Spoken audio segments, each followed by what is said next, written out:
Hello everyone, welcome back to Biobloom with Shaza. आज हम class 7th ICSE का chapter classification of plants को continue करेंगे। ये इस चैप्टर का लास्ट पार्ट है जिसमें हम किंगडम प्लांटे के बारे में पढ़ेंगे। तो स्टार्ट करते हैं। Plantae is the kingdom of multicellular, यानी कि एक से ज़्यादा सेल होते हैं। फोटोसिंथेटिक, इनमें फोटोसिंथेसिस होती है यानी कि क्लोरोफिल प्रेजेंट है। यूकैरियोट्स, यानी कि इनमें वेल डिवेल्प्ड न्यूक्लियस प्रेजेंट होता है और इनमें सेल वॉल प्रेजेंट होती है सेलुलोज की बनी हुई।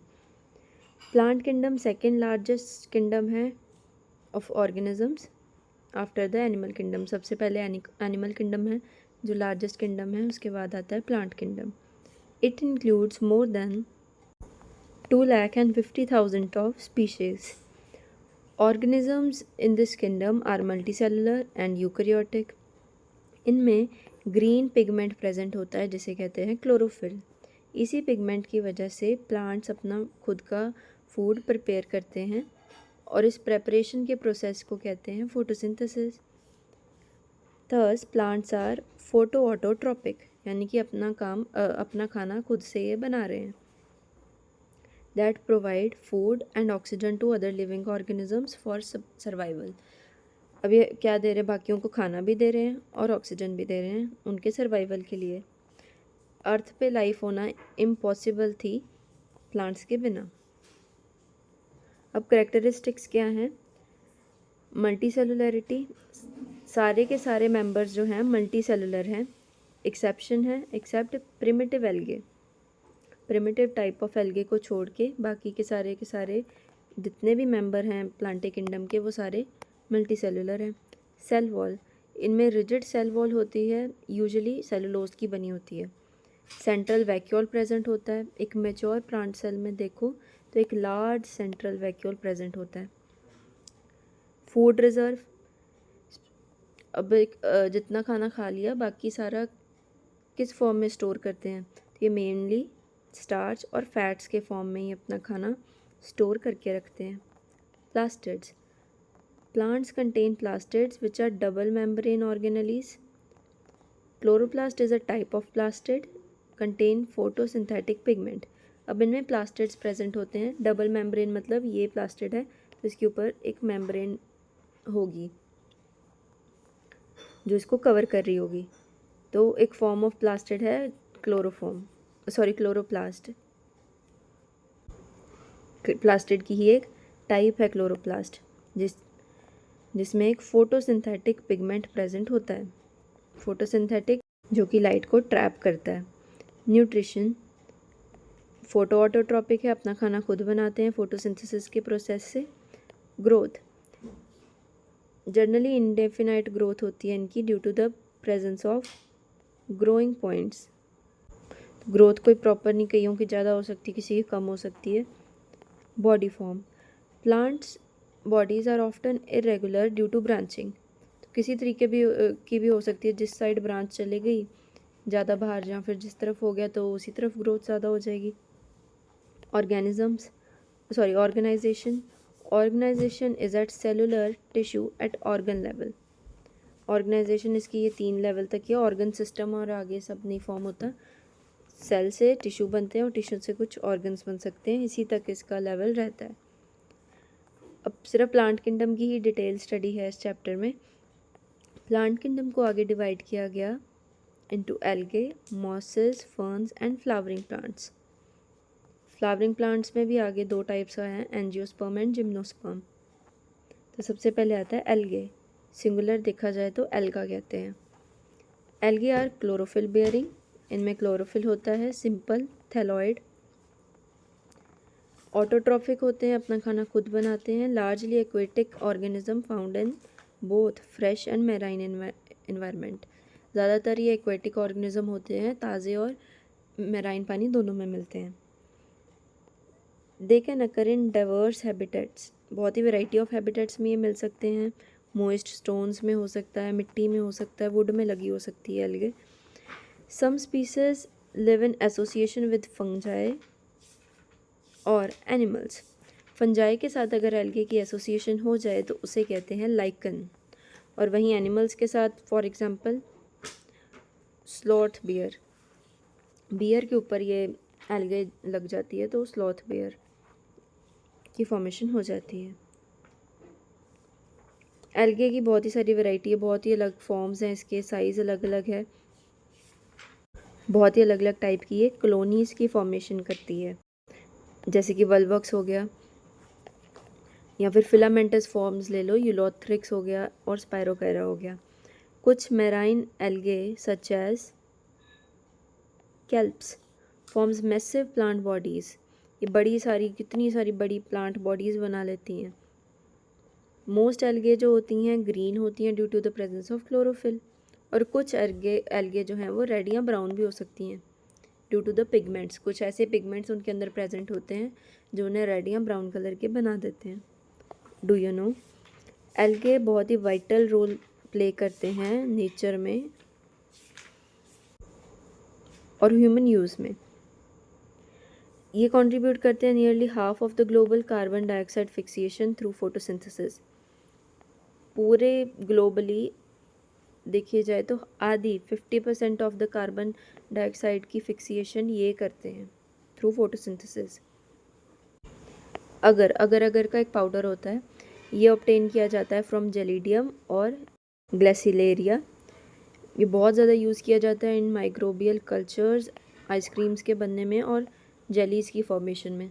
मतलब अगर पाउडर डाल के जेली सी बन जाती है कोई लिक्विड चीज़। कॉलेरा, ये एक प्रोटीन रिच यूनिसेलुलर एल्गे है, इसे फूड सप्लीमेंट्स में यूज़ किया जाता है and even for space mission. इसमें प्रोटीन काफ़ी हाई अमाउंट में प्रेजेंट होता है। ये स्पायरोगैरा का स्ट्रक्चर दिखाया है माइक्रोस्कोप के अंदर। अब डिफरेंसेस क्या हैं फंजाई और एल्गे में। एल्गे जो है उसमें क्लोरोफिल प्रेजेंट होता है, फंजाई में एब्सेंट होता है। ये ऑटोट्रॉपिक है, अपना खाना खुद बनाती है थ्रू फोटोसिंथेसिस। ये हेट्रोट्रॉपिक है, गले सड़े मैटर पे ये ग्रो करती है और उसी से खाना लेती है। ये मोस्टली एक्वेटिक है, फ्रेश वाटर और मेराइन दोनों में मिलते हैं। फंजाई जो है ये टेरिस्ट्रियल है, ये ज़्यादातर लैंड में सूखे में ज़्यादा देखने को मिलती है। थैलस लाइक है, इसका कोई भी not differentiate into root stem और लीव्स। कोई ट्रू रूट स्टेम लीव्स देखने को नहीं मिलते कि ये इसका रूट है ये इसका स्टेम है, कोई ट्रू स्ट्रक्चर्स ऐसे देखने को नहीं मिलते, इसमें थैलस डेवलपमेंट है। वही फंजाई जो है वो थ्रेड लाइक फिलामेंटस स्ट्रक्चर जिन्हें हाइफा कहते हैं उनसे बना होता है, और कितने सारे हाइफा मिलके बना देते हैं माइसीलियम। एल्गे का एग्जाम्पल है स्पायरोगैरा, यूलोथ्रिक्स, और फंजाई का है एगेरिकस और पेनिसिलियम। अब नेक्स्ट आते हैं मॉसेस, जिन्हें ब्रायोफाइटा भी कहते हैं। मॉसेस का ये पेरेंट्स कैसे की होती है, ये ग्रीन वेलवेटी सी लेयर होती है इनकी। इन मॉइस्ट प्लेसेस ये मिलते हैं जैसे कि डैम्प सॉइल, ट्री बार्क और वेट वॉल्स। इनमें एक स्टेम होती है और लीव्स होती है, बट ये लैक करते हैं ट्रू रूट्स, यानी कि असली की रूट्स इनमें नहीं होती। उसकी जगह इनमें थ्रेड लाइक स्ट्रक्चर्स होते हैं जिन्हें कहते हैं राइजोइड्स। हमने राइजोइड्स पहले भी पढ़ा था कि काम ये सारा रूट्स वाले ही करते हैं, बट ये ट्रू रूट्स नहीं होती। क्या हेल्प करता है इसको rhizoid? Anchor them to the surface को पकड़ बनाने में और पानी को एब्जॉर्व करने में। तो जो काम रूट्स का है वो तो ये पूरा कर रहा है, पर असली रूट्स नहीं होती हैं, इसमें राइजोइड्स होते हैं। They are also called as amphibians of plant kingdom, क्योंकि ये रहते तो सॉइल में हैं पर पानी चाहिए होता है इन्हें फॉर सेक्सुअल रिप्रोडक्शन, इसलिए इन्हें क्या देते हैं amphibian of plant kingdom. Bryophytes जो हैं यूजुअली ये डैम्प, ह्यूमिड और शेडेड हैबिटेट्स में, जिन पे थोड़ी छाँव आए उस जगह पर ये ग्रो होते हैं। They play a significant role in plant succession on bare rock and soil. Bare rocks और सॉइल पे, मिट्टी पे और ऐसे ही खाली पड़ी चट्टानों पे ये ज़्यादातर मॉसेस और ब्रायोफाइट्स ही होते हैं। सब mosses provide food for the herbivorous, mammals हो गए, बर्ड्स हो गए या छोटे छोटे और जानवर हो गए, उनके लिए ये फूड की तरह एक्ट करते हैं। स्फेगनम, जिसे पीट मॉस कहते हैं, ये यील्ड करता है पीट को, used as fuel and as a packaging material for transporting living specimens due to its high water retention capacity. As a fuel use किया जाता है, साथ में ट्रांसपोर्ट करना हो किसी ज़िंदा स्पेसिमेन को, उसके लिए भी इसको यूज़ किया जाता है। क्यों? क्योंकि इसमें हाई वाटर रिटेंशन कैपेसिटी होती है। Moss along with the lichen are pioneer species in ecological succession. As they colonize bare rocks, helps in the breakdown and prepare the substratum for higher plants. अब mosses along with the lichen, one of the first species हैं, pioneer मतलब one of the starter हैं in ecological succession, क्योंकि ये colony बनाते हैं अपनी bare rocks पे, जो कि एक्ट करता है as a substratum for higher plants, की बड़े प्लांट्स आके इसके साथ चिपक सके, उनके सबस्ट्रेटम की तरह एक्ट करता है और साथ ही में रॉक्स की ब्रेक डाउन में भी हेल्प करता है। Dense mat of mosses reduce the impact of rain, thereby prevent soil erosion. Soil के ऊपर, सॉइल की लेयर के ऊपर, ये सॉइल के ऊपर डेंस मॉस का मैट बिछ जाता है, जो कि हेल्प करता है सॉइल इरोजन को प्रिवेंट करने में, रेन के इम्पैक्ट को कम कर देता है। इस वजह से सॉइल इरोजन कम होती है। ये स्फैग्नम मोस का डायग्राम दिया हुआ है। नेक्स्ट आते हैं फर्न्स, जो कि आते हैं अंडर टेरिडोफाइट्स। फर्न्स बहुत ही पॉपुलर हैं एज गार्डन प्लांट्स और एडमायर किए जाते हैं for their attractive leafy appearance. इनमें वेल्ड रूट, स्टेम और लीव्स होते हैं, पर इनके जो लीव्स होते हैं वो ना ही कोई फ्लावर प्रोड्यूस करते हैं, ना ही उनमें कोई सीड्स होते हैं। वही हमने ब्रायोफाइट के मॉस में क्या देखा था कि उसमें ट्रू रूट्स प्रेजेंट नहीं होती, वहीं इसमें ट्रू रूट्स प्रेजेंट होती हैं। टेरिडोफाइट इंक्लूड करते हैं हॉर्सटेल्स और फर्न्स को। ये मेडिसिनल पर्पसेस के लिए काम आते हैं, सॉइल बाइंडर्स के काम आते हैं और यूजुअली ये कल्टीवेट किए जाते हैं एज ऑर्नामेंटल्स, यानी कि डेकोरेटिव पर्पसेस के लिए इन्हें ज़्यादातर ग्रो किया जाता है। Evolutionarily they were the first terrestrial plants to develop vascular tissues, xylem and phloem. ये पहले ऐसे टेरेस्ट्रियल प्लांट्स हैं जिनमें वेस्कुलर टिश्यूज हैं, जाइलम और फ्लोएम।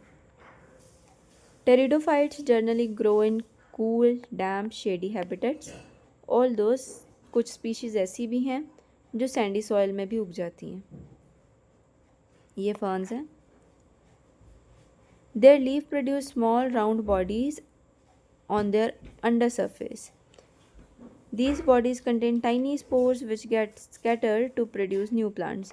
अब इनकी रिप्रोडक्शन के बारे में बताया गया है किस तरीके से हो रही है कि इनके लीव्स जो हैं वो अपने अंदर वाले सरफेस पे छोटी छोटी राउंड बॉडीज़ बना लेते हैं और ये बॉडीज़ जो हैं इनमें छोटे छोटे टाइनी स्पोर्स प्रेजेंट होते हैं। ऐसे करके उनके अंडर वाली साइड छोटे छोटे राउंड बॉडीज़ बन गए और इन राउंड बॉडीज़ के अंदर स्पोर्स प्रेजेंट होते हैं जो कि स्कैटर होते हैं, फैल जाते हैं to produce new plants. Next is flowering plants, phanerogams. Flowering plants को ग्रुप किया गया है दो मेन कैटेगरीज में, जिम्नोस्पर्म्स एंड एंजियोस्पर्म्स। सबसे पहले आता है जिम्नोस्पर्म।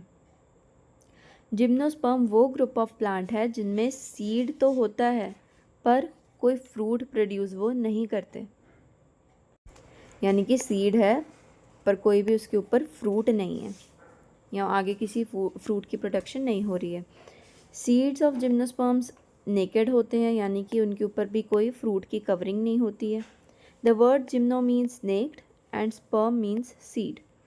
जिम्नो का मतलब ही है नेक्ड और स्पर्मा का मतलब है सीड, मतलब नेक्ड सीड इनमें प्रेजेंट होता है। मोस्ट जिम्नोस्पर्म्स जो हैं वो एवरग्रीन होते हैं, यानी कि वो अपने लीव्स शेड नहीं करते एट वन टाइम, एक ही बारी में सारे अपने पत्ते नहीं झाड़ते वो। Gymnosperms include medium size to tall trees and shrubs. छोटे छोटे शर्ब्स, मीडियम ट्रीज और लंबे लंबे ट्रीज भी इनमें जिम्नोस्पर्म में ही आते हैं। The giant redwood sequoia is one of the tallest tree species in the world. The tallest tree species कौन है? Giant redwood. अब जिम्नोस्पर्म्स की कुछ एग्जांपल्स दी हुई हैं, साइकस, पाइनस, सेरेडस और जिंगो। ये फिर दिया हुआ है, ये शेदर दिया हुआ है, ये पाइन ट्री है। पाइन एंड फिर यूजुअली आर बिग ट्रीज, इनमें कोई भी ट्रू फ्लावर प्रेजेंट नहीं होता।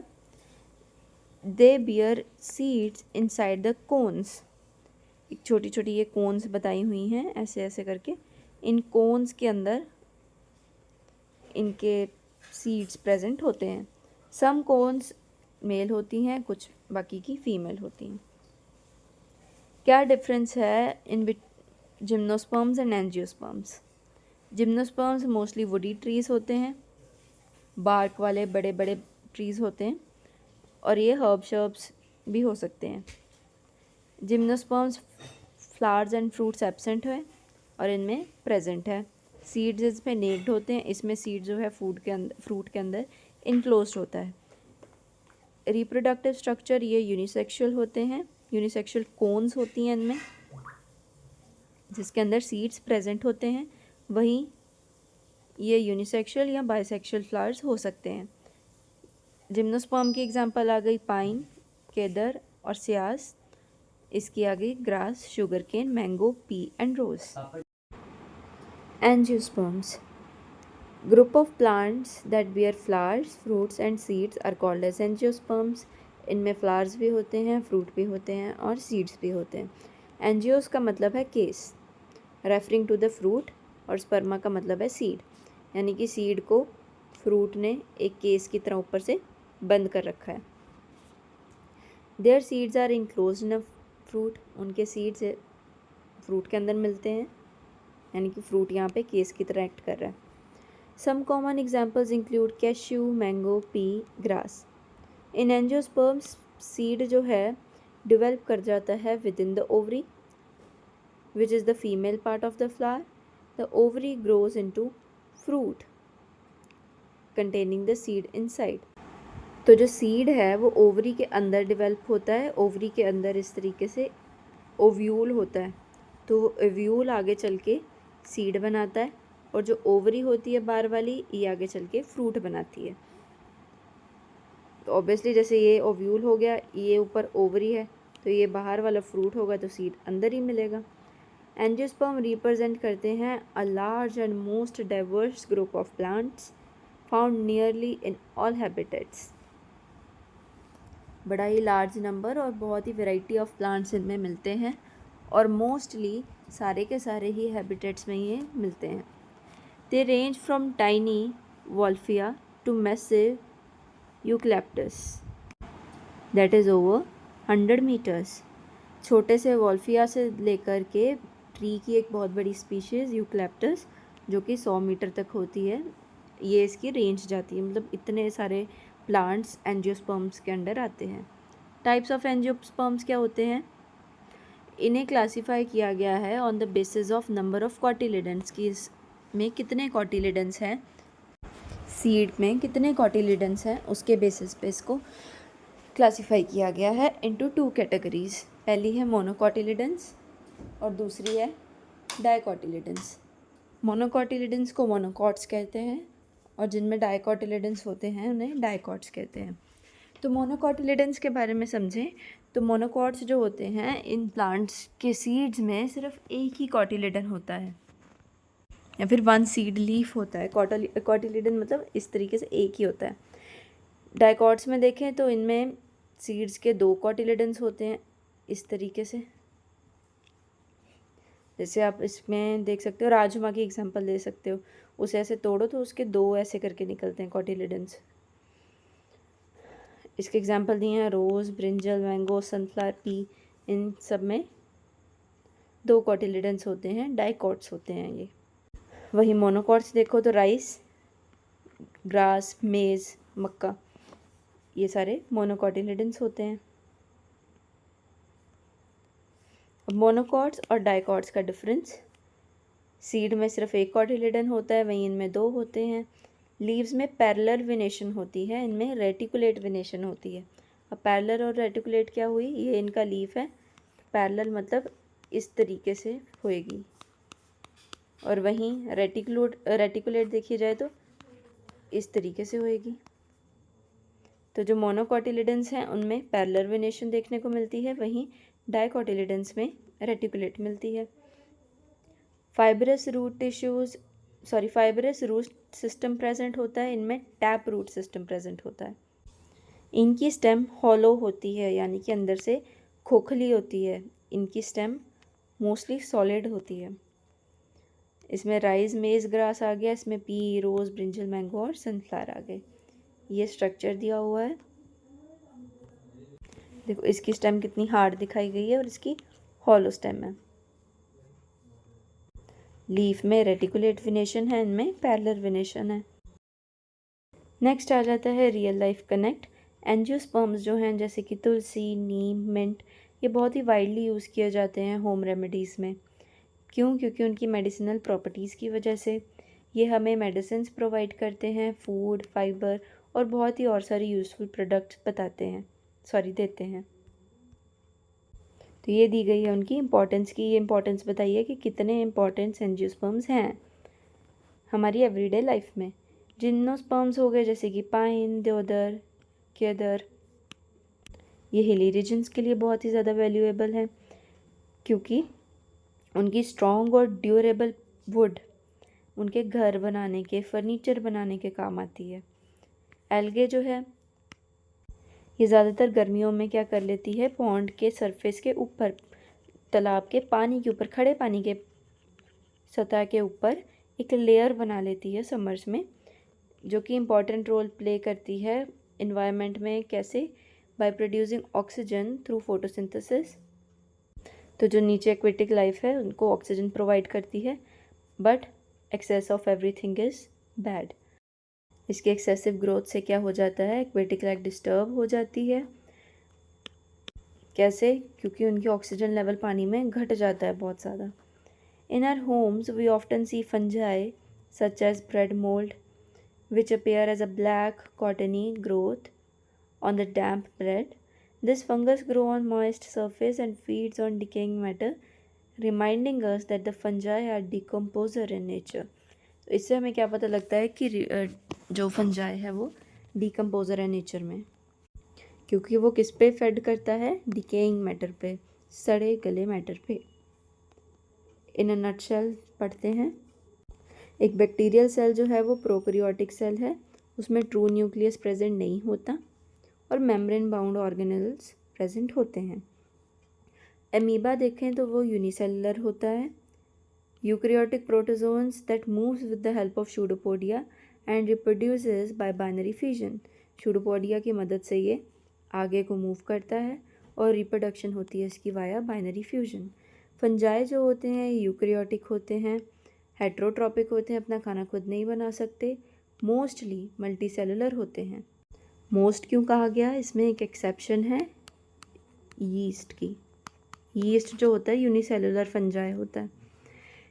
इनकी जो वॉल है वो काइटिन की बनी होती है, लैकिंग क्लोरोफिल, यानी कि क्लोरोफिल नहीं है, इसी वजह से हेट्रोट्रॉपिक है। रिप्रोडक्शन होती है इनकी बाय स्पोर फॉर्मेशन। एल्गे देखें तो ये सिंपल क्लोरोफिल बेयरिंग होते हैं, इनमें थैलॉइड होता है, यानी कि कोई भी डिफ्रेंशिएटेड रूट स्टेम नहीं होती, ऑटोट्रॉफिक होते हैं, अपना खाना खुद बनाते हैं और मोस्टली एक्वेटिक होते हैं। नेक्स्ट आ जाते हैं बायोफाइट्स। ये नॉन वेस्कुलर होते हैं, क्यों? क्योंकि इनमें जाइलम एंड फ्लोएम प्रेजेंट नहीं होते। इन्हें एम्फीबियन ऑफ प्लांट किंगडम कहा जाता है, क्यों? क्योंकि रहते तो ये सॉइल पे हैं पर सेक्सुअल रिप्रोडक्शन पे इनको वाटर की ज़रूरत होती है। फिर आते हैं टेरिडोफाइट्स। ये फर्स्ट वेस्कुलर लैंड प्लांट्स हैं जिनमें वेल डिवेल्ड रूट, स्टेम और लीव्स है। फर्स्ट वेस्कुलर मतलब जाइलम और फ्लोएम सबसे पहले इन्हीं में देखा गया था। जिम्नोस्पर्म्स ये सीड बेयरिंग प्लांट्स होते हैं in which ovules are not enclosed within the ovary wall, यानी कि ओव्यूल जिसने सीड बनना था, जो सीड बना है उसके ऊपर ओवरी की वॉल नहीं होती। बेसिकली कहना चाहते हैं कि फ्रूट नहीं होता सीड के ऊपर, resulting in naked seeds usually borne on cones के बीच में ये सीड्स पड़े दिखते मिलते हैं। Angiosperms flowering plants in which ovules जो होते हैं वो ओवरी के अंदर इनक्लोज्ड होते हैं, डेवलपिंग इनटू फ्रूट्स। कहना चाह रहा है कि फ्रूट्स के अंदर सीड्स मिलते हैं। So our chapter is completed. I hope this complete series made the chapter easy to understand. If yes, so like and subscribe to BioBloom with Shalza. See you in next video.